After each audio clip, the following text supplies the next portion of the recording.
Mga anak, ang topic natin sa debate ay ano ang mas mahalaga, talino o diskarte? Barbie, ikaw sa matalino at ikaw mauuna. Jack, ikaw naman sa diskarte. Ang talino ang sandata ng ating buhay. Hindi mo kailangan manghula kung may alam ka, diba? Para kang Google, laging may sagot.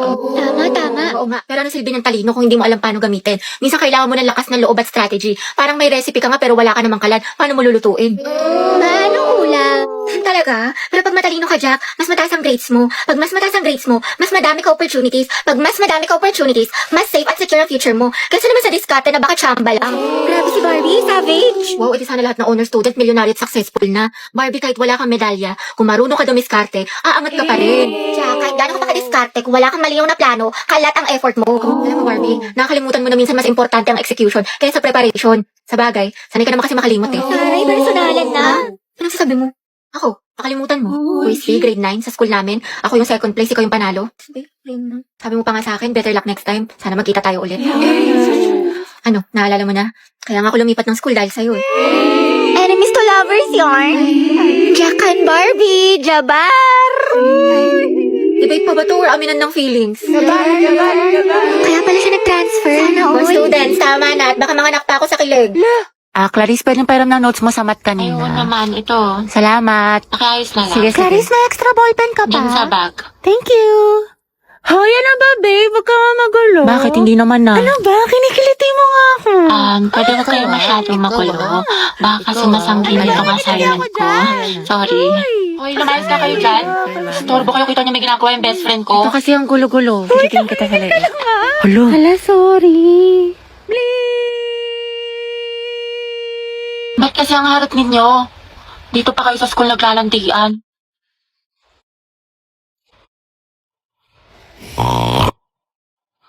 Kaya alam mo na ba yung chismis kaya Oo, si cheater na fuckboy. Gagi si Clarice ba yun? Oo, te. Ang galing, hindi ako makapaniwala. Music to my ears. Clarice, isa pa nga. Ang relaxing eh. Tapos siya, real talk by Clarice. I'm so proud of you. That's my bestie. Class, what is the difference between biotic and abiotic factors? Dapat alam niyo na to, napag-aralan na natin to. Other hands. Ano, class? Wala bang gustong sumagot? Isipin niyo mabuti nung isang araw lang to. Yes, Mr. Ocampo. Ma'am, yung biotic factors po, yun po yung mga living things sa ecosystem like plants, animals. Tapos yung biotic naman po, yun po yung mga non-living things. Water po, soil, tsaka atmosphere. Very well said. Plus 10. Okay, for the next question, what is the difference between taiga and grassland in terms of climate, vegetation, and animal life? Kakit, hindi ko din alam. Mendoza, Hetty. Ma'am? Explain the difference. Ako? Aba, sino pa bang Mendoza dito kundi ikaw lang? Stand up. Ano pinagkaiba ng taiga at grassland? The difference between Haika and grassland is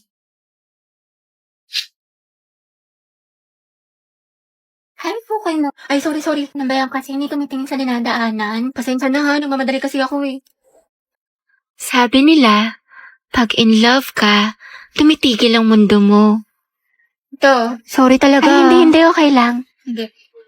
Salamat Ang gwapo niya. Okay, class, who wants to solve this equation? Find the x. Ibang kamay naman, how about Hetty? Mendoza, Hetty. Ma'am? Hindi ka nakikinig, find the x. Find the ex. Ma'am, wala pa po akong ex. NBSB po ako. Pero, crush po, meron. Ate ko, nakasingot ka ba? Math problem, te. Anong NBSB? Mga te, saan niyo gusto gumala? Ewan ko, kayo bahala. Ikaw, Hetty, saan mo gusto guys? Si baklang umingiti na naman mag-isa. Parang sumakses siya eh. Ate, paubat po ng bayad. Ate? Huy. Huy. Wow, ma. Tingnan mo himala. Si Hetty naglilinis. Ano kayang saltik nito? Ba't sinipag? Huy, anak. Baliw ka na ba? Bigla-bigla kang umingiti mag-isa. Hinaig mo pa yung uod na binudburan ng asin.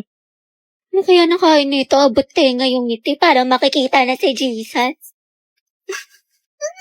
Kinikilig ako. Hello, te. Ayoko na talaga sa kanya. Pagod na ako.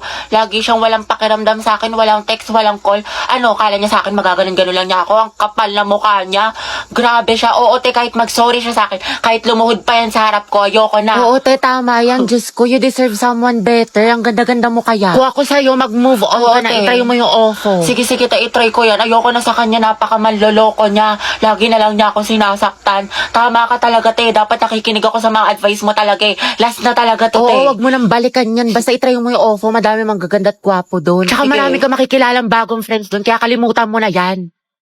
Hello, B. Hello, te. Ano, nakikinig ka ba? Te, nag-chat siya sa akin, nakatulog lang daw siya.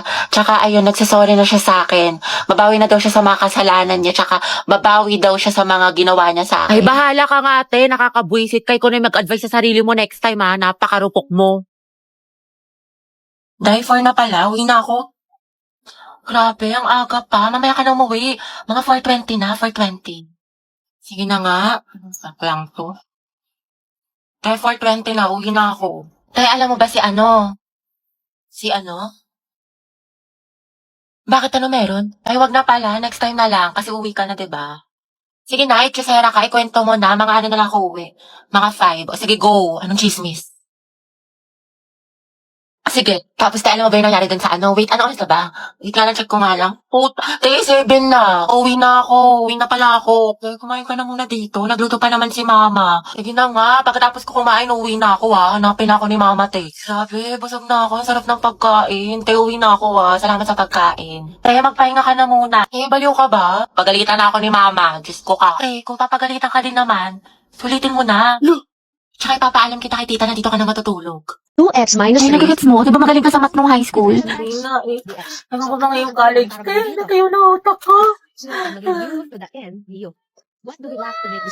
Pero ko siya. Kaya miss na kita. Talaga na tayo Monday. Hindi ko pwede niyan. May rest time ako. Sa Wednesday na lang kaya. May stress ako ng tea. Next week na lang. Ano, G? Kasi ako ate, may duty ako niyan. Kasi exam ko. Sige na nga, ate. Sige next week na lang kung kailan mag-free yung schedule natin. True, nang sabay. Reply ka lang dyan. Di ba working student ka? Magpahinga ka muna. Pagod. O, ito pre ng 1.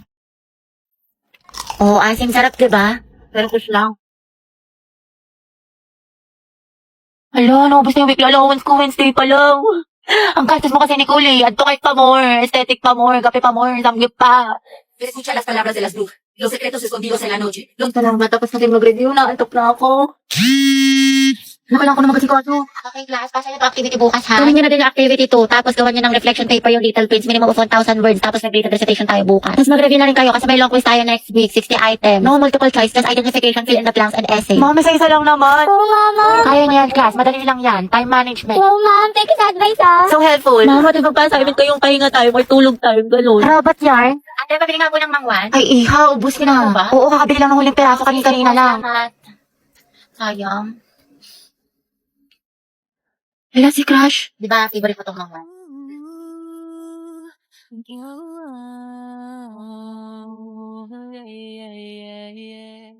Hey, sabi, sama mo ako sa faculty. Kapasok ko lang to kay sir. Nahiya ako eh. Kung na, te, ang init. Tinatamad ako lumabas. Tsaka layo pa, no? Patamad. Dali na, te.